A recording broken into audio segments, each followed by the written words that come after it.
Madame la vice-présidente, monsieur le vice-président, mesdames, messieurs, chers collègues, cet amendement, sous couvert de dialogue et de concertation, cherche plutôt à jeter un nouveau discrédit systématique sur les forces de l'ordre en usant d'une rhétorique dangereuse autour de la notion de violence policière qui, sous-entendu, serait systémique.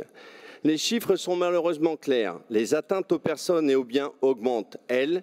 Les citoyens réclament davantage de sécurité et non du flicage de flics. Lors des récentes émeutes en 2023, ce sont les forces de l'ordre, police municipale, police nationale, gendarmerie, qui ont protégé les habitants de tous les quartiers et ont permis de protéger les biens et les personnes. Et ils l'ont fait au péril de leur vie.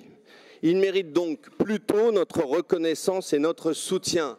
Rappelons que ces forces de l'ordre sont systématiquement soumises au contrôle de leur hiérarchie, au contrôle des inspections générales de la police nationale ou de la gendarmerie nationale et bien sûr de l'autorité judiciaire.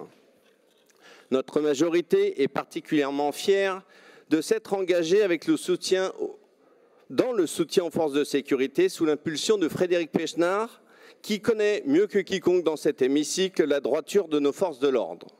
Avec le dispositif du bouclier de sécurité, nous répondons à une demande pressante des élus locaux, ça a été rappelé tout à l'heure, et des habitants eux-mêmes. Les subventions régionales permettent aux communes de renforcer leurs équipements, de sécuriser les lieux publics, d'assurer la tranquillité de nos concitoyens. Et elles sont nombreuses, y compris de gauche, ça a été rappelé, à demander l'aide et le soutien de notre région. Et chers collègues, ce n'est pas en multipliant les observatoires ou en alimentant une défiance injustifiée que nous répondrons effectivement aux attentes des Franciliens. Ce discours, pour notre part, contribue plutôt à alimenter un climat délétère plutôt que de construire. Cet amendement cherche encore à diviser.